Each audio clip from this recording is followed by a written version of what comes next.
armed with our motto, let learning be a joy and teaching a pleasure. Here we are with a remote.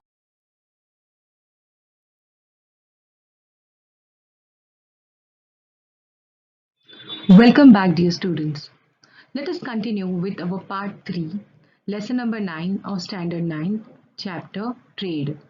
In this, we are going to study with international trade organizations and the activities, the functions that are carried out by these trade organizations. International trade. Carrying out trade at an international level is a more complex process than domestic trade. That is, to carry out international trade is difficult than to carry out trade within the country or to carry out domestic trade. And the reason for that is difference in the nature of economy, differences in the policies of the government, differences in market, laws, judicial system, currency, language, etc. Now, differences in the nature of economy, that is, different countries, they follow the different type of economy. For example, mixed economy, capitalist economy, and socialistic economy. Then, the political relations also influence trade between two countries in international trade. So, to avoid the differences and obstacles between the countries, international economic and trade organizations were established. These organizations they work towards the facilitation and growth of international trade. The details of few organizations have been given in the next. Some economic organizations of the world. First one, that is the World Trade Organization, WTO. The number of members 164 and the headquarters located in Geneva, that is Switzerland. The aims or functions of the organization. First, to provide platform for negotiations in international trade. That is negotiations, discussions at which people try to decide or agree to handle the differences related to trade. Third, monitor, that is to look after the trade policies of member states, providing technological assistance and training to developing countries. The second international trade organization, that is European Union, headquarters located in Brussels, Belgium. The members of this organization, 28 member states, aims of European Union to establish an integrated market amongst member nations in Europe, free flow of goods, services and capital in Europe. Custom duties have been cancelled on exchange of goods within members and to follow one currency, that is common euro currency established. To establish an integrated market, that is to join and become part of the market, to become the part of the group. The second organization, that is Organization of Petroleum Exporting Countries, OPEC. The headquarters located in Vienna, Austria, and 13 member states. Aims of the organization. Controlling the international trade of crude oil, that is impure oil. Controlling the rates of crude oil production among member states. Maintaining consens in oil exporting. Consens, that is agreement among a group of people. The next one, that is SAARC, South Asian Association for Regional Cooperation. Here we can see 8 member states, that is Maldives, Nepal, Pakistan, Sri Lanka, Afghanistan, Bangladesh, Bhutan, Asia. The headquarters for this organization located in Kathmandu, that is in Nepal. The functions of this organization: finding satisfactory solutions to the common problems faced by countries in South Asia, increasing social welfare, raising the living standard and increasing regional cooperation among member states, to remove unrest in South Asia. Unrest, that means a situation in which people are angry or not happy and likely to protest or fight.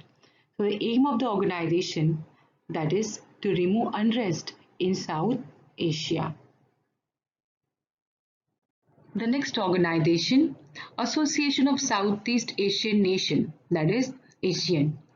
Here in the figure we can see 10 member countries that participate in this organization. The headquarters located in Jakarta, that is in Indonesia. Towards your right hand side below we can see the logo of this organization.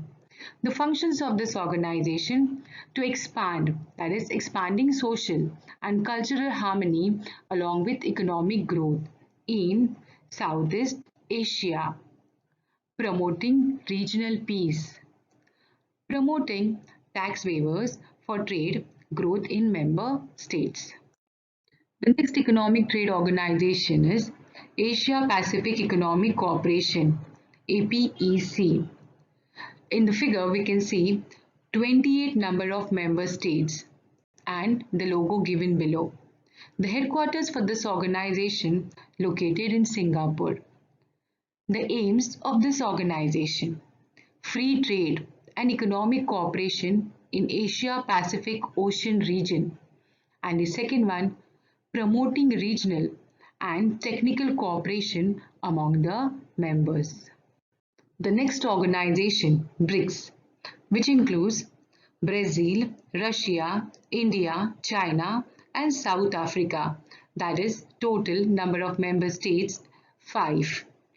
The headquarters located in Shanghai, that is China. The functions of this organization: make funds available for growth of economies of members, enhancing mutual economic cooperation, strengthening economic security. The logo what we see for BRICS starts from the alphabet of each country participating in this organization. When we speak about trade, marketing is a very important process. Marketing is an invisible flow of the activities that begins with the production of goods and ends with the product reaching the consumers. That is, the goods are produced by the producer and then it ends with a product, that is the goods reaching the consumers. The following activities are involved in marketing. First is production of goods, classification, branding, labeling the goods, and packaging.